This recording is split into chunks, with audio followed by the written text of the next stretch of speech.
संजीवनी साहब छुट्टी में हूँ, बाहर दिल्ली गए। अरे आपने फोन लगा एक बात मैं यहाँ पे निरीक्षण के दौरान आए, हमारे साथ में राज्य स्तर से आए हुए मंडी ऑफिसर हैं। मैंने कि यहाँ पे जो देखा तो चिकित्सक भी उपलब्ध नहीं रहे, नर्सिंग सिस्टर, एक नर्सिंग सिस्टर अनुपस्थित है, उसके बच्चे की कुछ अस्वस्थता के कारण बाकी स्टाफ को उपस्थित था। बाकी अन्य व्यवस्थाएं जो है तो ये बिल्डिंग सेटमेंटल होने वाली है, तोड़ी जाने वाली है, तो इसकी अन्य व्यवस्था करने दूसरी जगह पर उसकी व्यवस्था की जाए। यहाँ जो डॉक्टर पदस्थ हैं अपूर्व महिंद्रा, उनका कहना है कि हमें 4 जगहों का प्रभार दिया गया है। ये बात सत्य है कि उनको हमारे पास चिकित्सकों का अभाव होने के कारण उनको अन्य मुख्यमंत्री संजीवनी क्लिनिकों का प्रभार दिया गया है, ये बात सत्य है। मगर वो अपने प्राइवेट क्लिनिक खोल के रखे हैं। ये विषय मेरे संज्ञान में नहीं आया है कि ढेकहा में उनकी क्लिनिक है। में नहीं रहते हैं क्या? नहीं, मैं रीवा में ही रहता हूँ।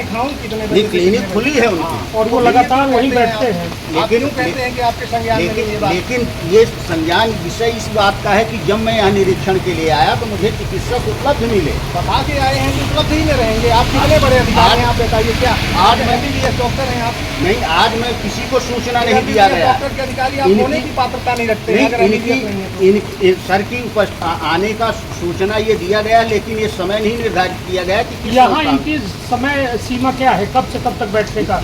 10 से 4।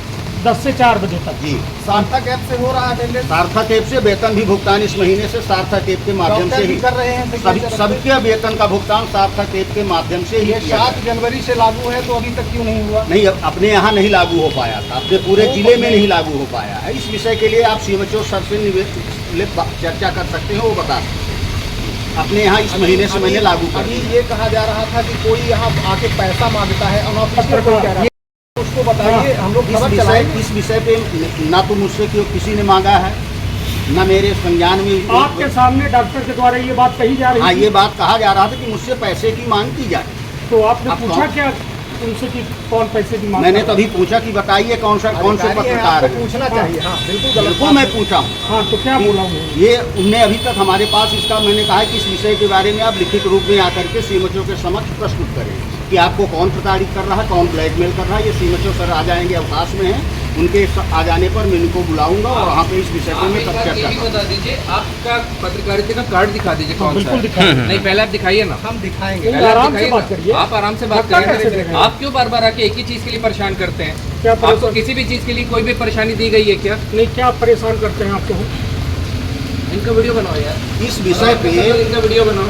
इनको पत्रकारिता का किसने अधिकार दिया इस तरीके से कि आके हर बार डॉक्टर को आके परेशान करते हैं? ठीक है, आप बनाइए ना। इस विषय पे जो भी निर्णय करना इसलिए कोई डॉक्टर यहाँ वो पे काम करना नहीं चाहता। हमारे जिले के सीएमएचओ सर होते हैं, बनाओ इनको, उनके समक्ष आप अपना तर्क प्रस्तुत करें। ये जब महिलाओं को आके यहाँ पे बार-बार पूछते हैं, जैसा भी हो आप सीएमएचओ के समक्ष प्रस्तुत करें। निर्णय करने का अधिकार। अभी किसी महिला की बात आ रही, किसी महिला को कोई परेशान किया है क्या? कोई छेड़ने का? नहीं, अभी तो हमारे सामने ऐसी कोई घटना नहीं घटी है। ये बार बार पत्रकार आते हैं और डॉक्टर को परेशान करते हैं, हर जगह पे जाके ये लोग यही नाटक है, हर बार आके कहते हैं कि ये बताइए वो बताइए और पैसों की मांग करते हैं, और जिसकी वजह से हर कोई डॉक्टर एक करके छोड़ता जा रहा है। मालूम है, ठीक है, इन लोग को बस यही जम रहा है। ये देखिए डॉक्टर अपूर्व महिंद्रा, ये देखिए ये जो भी हैं ये पत्रकारिता करते हैं, अपना न्यूज चैनल चलाते हैं और सिर्फ आके परेशान करते हैं। कितनी बार आपसे मैंने पैसे की मांग की है, कोई प्रमाण है? नहीं तो क्या आपको मैं प्रमाण देने यहाँ बैठा हूँ? नहीं, डॉक्टर करने बैठा हूँ? नहीं, आप किस तरीके से रोज आके यहाँ पे बोलते हैं सब कुछ करिए, रोज बताइए। नहीं करूंगा मैं, बाहर की दवाइयाँ नहीं लिखूंगा, प्राइवेट की भी दवाइयाँ। वो करिए ना, रिकॉर्डिंग वीडियो बनाते रहिए। बाइट दे दीजिए, आगे आ जाइए, बाइट दे दीजिए, बाइट दे दीजिए ना, दिक्कत है आपको। अधिकारी कहाँ हैं जो आए हैं, उनसे भी इस विषय से आप हैं अधिकारी? कम से कम संज्ञान होना चाहिए कि आपके ऑफिसर, ये सरकार इनको वेतन देती है, हमसे टैक्स लेती है, हमारी सेवा के लिए, दादागिरी के लिए नहीं देती है। बिल्कुल हम दादागिरी नहीं करता है। दादागिरी करता, पत्नी दोनों बैठ करके यही क्लिनिक चलाते हैं। मेरी बात ये है, देखिए मैं आया हूँ विजिट करने की। संस्था जो है शिफ्ट होने वाली है, इस संस्था में डिसमेंट होने वाली, नगर निगम ने इसको डिसमेंट कर दिया, इसको करने वाली कहाँ शिफ्ट होना उसको देखने के लिए आया था। सवाल पूछना देख रहे हैं।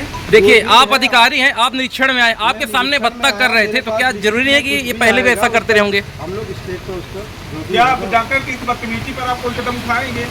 जो भी हमारे इसके ये बताइए, एक पत्रकार यदि सरकारी व्यवस्था पर गलत मेरा हो ये रहा कहना है, सवाल पूछना गलत मेरा है। ये सर कहना ये है कि जो भी है जिन्हें जो जॉब पोजिशन है उनके थ्रू जो भी आएगा राज्य स्तर पर उसको एक्शन लिया जाएगा। नहीं तो इस तरीके का व्यवहार आपने भी देखा क्या? पत्रकारों से अभद्रता की गई यहाँ पे, आप तो यही मौजूद से देख रहे हैं कि डॉक्टर हम लोग अंदर तक नहीं आए आपके, हम बाहर हैं, पानी गिर रहा है इसलिए खींच रहे हैं, इसके बावजूद भी अंदर नहीं आए। अब वो जो स्थिति क्या है ये तो लोकल उसके पास मात्र एक है कि मेरी महिलाओं लोकल स्तर पे क्या हो रहा है, क्या जो यहाँ पर इनकी महिला स्वयं कभी ड्यूटी नहीं गई है सिरमौर में, कभी नहीं गई। इस्तीफा करा बैठी है, सरकार वेतन ली इनको है। मुफ्त वेतन दे रही है, हमको वेतन ली पता है। नहीं क्या। रीवा में हम भी रहते हैं, पत्रकारिता करते हैं, आप भी रहते हैं, अधिकारी हैं। नहीं, उनने तो रिजाइन कर दिया है। अब किया है ना, अब किया है कितने साल भर वेतन लेने के बाद। साल भर वेतन लेने के बाद जब बातें उठने लगी मीडिया में, तब उनने किया है। हेलो, बना लो बेटा, आउटसोर्स के हो तुम ही तो बस ड्यूटी करते हो, और तो कोई करता नहीं है। बना लो खुद, आ जाइए। इतने के लिए नियुक्ति नहीं है तुम्हारी। देखिए ऐसा है, ठीक है सर, है ना। एक विषय आपको मैं अवगत करा दूं। वेतन का भुगतान नियमानुसार भ्रष्टाचार में लिप्त बीएमओ है वहाँ। देखिए सर ये हर बताइए, व्यक्ति के ऊपर प्रश्न उठाना भी उचित नहीं है। ये नहीं, हमने कई हम अस्पतालों निवेदन का आपसे ये कर रहे हैं कि यहाँ पे जो बगल में अपूर्व महिंद्रा जी की क्लिनिक खुली है, तब क्या आपको जानकारी है कि नहीं? बिल्कुल है कि क्लिनिक खुली हुई है, जी, और क्लिनिक खोलने का एक डॉक्टर होने के क्लिनिक नाते रजिस्ट्रेशन है सीएमएचओ ऑफिस, ये आप सीएमएचओ कार्यालय से ही पता तो लगा। उसमें तो नहीं है। ड्यूटी के ये- टाइम में प्रैक्टिस करने का अधिकार नहीं नहीं होना ये चाहिए। नहीं, देखिए आप रजिस्ट्रेशन है या नहीं है, ये सीएमएचओ कार्यालय से रजिस्ट्रेशन आप भी नहीं नर्सिंग है, शाखा से प्राप्त रजिस्ट्रेशन भी नहीं है। 10 से 4 बैठने का अधिकार है क्या इस दौरान? नर्सिंग, हाँ, बैठने का तो प्रावधान है। नहीं कि अपने क्लिनिक में जा सकते हैं? अब इनके पास 4 संस्थाएं हैं, जी। इनके प्रभार में 4 संस्थाएं हैं। जी। अब 4 संस्थाएं में हो सकता है इनके द्वारा अपना टाइम टेबल डिसाइड कर रखा हो। अभी अन्य विषयों पे आप सीएमएचओ से डायरेक्ट संवाद कर सकते हैं। जो 10 से 4 का वक्त आपने बताया है, ये उस दौरान यदि अपने क्लिनिक पर बैठते हैं तो क्या किस श्रेणी में आता है? वो तो फिर अपराध की श्रेणी में ही माना जाएगा। ठीक सर, आपका क्या नाम है, किस पद में है? सर, यहाँ पर आज विकाह की आयुष्मान आरोग्य शिविर का जो मंदिर है उसके जांच होने के लिए आए हुए हैं अधिकारी, भोपाल से आए हुए हैं। क्या कुछ जांच की प्रक्रिया है सर, क्या हुआ? ये एक रूटीन प्रक्रिया है, इसमें भोपाल से अधिकारी शहर में आता है, संजीवनी की विजिट करना है। इसके बाद क्या अपग्रेडेशन करना है, क्या कैसे विकास करना है, कितनी संजीवनी और चाहिए और क्या कर सकते हैं, इसके संबंध में जाकर के भोपाल में हमारे एमडी मैडम है, उनको ये रिपोर्ट प्रस्तुत करेंगे। उसके बाद शहर में कैसे आवश्यकता है, क्या और संजीवनी बढ़ाए जाने की आवश्यकता है और क्या इंफ्रास्ट्रक्चर या स्टाफ, इसके संबंध में तो आगे एमडी मैडम के द्वारा इस पर कार्रवाई होगी। सर, यहाँ 7 से 8 पदस्थ हैं, लेकिन आज 3 से 4 ही कर्मचारी यहाँ पे मौजूद हैं, तो ये रोज़ाना इसका कौन अपडेशन करता है? नहीं, यहाँ पर जो चिकित्सा अधिकारी होते हैं, मेडिकल ऑफिसर, संजीवनी के प्रभारी मेडिकल ऑफिसर होते हैं, उनके डायरेक्शन में यहाँ पर काम होता है। सभी स्टाफ प्रेजेंट रहते हैं। यहाँ शहर में भी कई नई संजीवनी क्लिनिक भी खुली हुई है, तो कुछ स्टाफ को यहाँ से वहाँ पर ड्यूटी लगाई गई, इसलिए हो सकता है यहाँ पर कर्मचारी का ऐसा लग रहा है। सर, यहाँ जो डॉक्टर अपूर्व महिंद्रा पदस्थ हैं, पत्रकारों से अभद्रता करते हैं और बरसात में पत्रकारों को बाहर खड़े होने में संजीवनी के दिवस किया उन्होंने। साथ में उन्होंने खुद मीडिया का वीडियो बनाने लगे और ये कहने लगे कि बताइए आपका कार्ड कहाँ है, जबकि हम अधिकारी से बयान ले रहे हैं।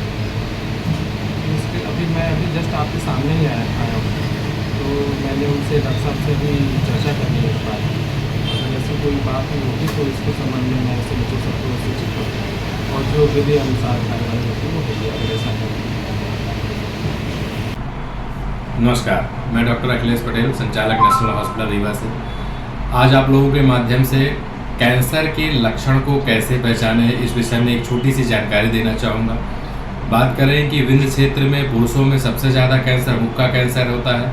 मुख के कैंसर को कैसे पहचाने? कभी भी मुंह में या जबान में कोई भी छाले जो हफ्ते 10 दिन से ज़्यादा समय तक हैं, दवाओं से ठीक नहीं हो रहे हैं, तो अपने नज़दीकी चिकित्सक को ज़रूर दिखाएं। हो सकता है वो बड़ी गठान हो।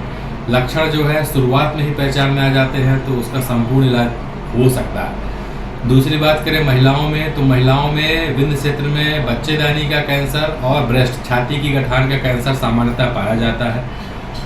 उसमें अपन बात करें लक्षण क्या आते हैं, तो छाती में यदि किसी भी लेडीज़ को, यदि वो 30 साल या 35 साल से ऊपर की हैं, कैसे भी असामान्य गठान छाती में महसूस होती है तो अपने नज़दीकी चिकित्सक को ज़रूर दिखाएं। वो सामान्य या असामान्य या कैंसर जैसे भी बीमारी हो सकती है। और महिलाओं की दूसरी जो सबसे बड़ी बीमारी है वो होती है बच्चेदानी का कैंसर। बच्चेदानी का कैंसर अमूमन 40 वर्ष के ऊपर की ही महिलाओं में पाया जाता है। उसमें असामयिक तरीके से रक्त का स्राव या मवाद का जाना ये उसका प्रमुख लक्षण रहता है। तो यदि किसी भी महिला को असामान्य रक्तस्राव और मवाद जाने की शिकायत लगातार बनी हुई है तो अपने नज़दीकी चिकित्सक को जरूर दिखाएं। ये हो सकता है कि बड़ी बीमारी हो। समय रहते यदि इसका पता लगा लिया गया तो इसका इलाज पूरी तरीके से उपलब्ध है।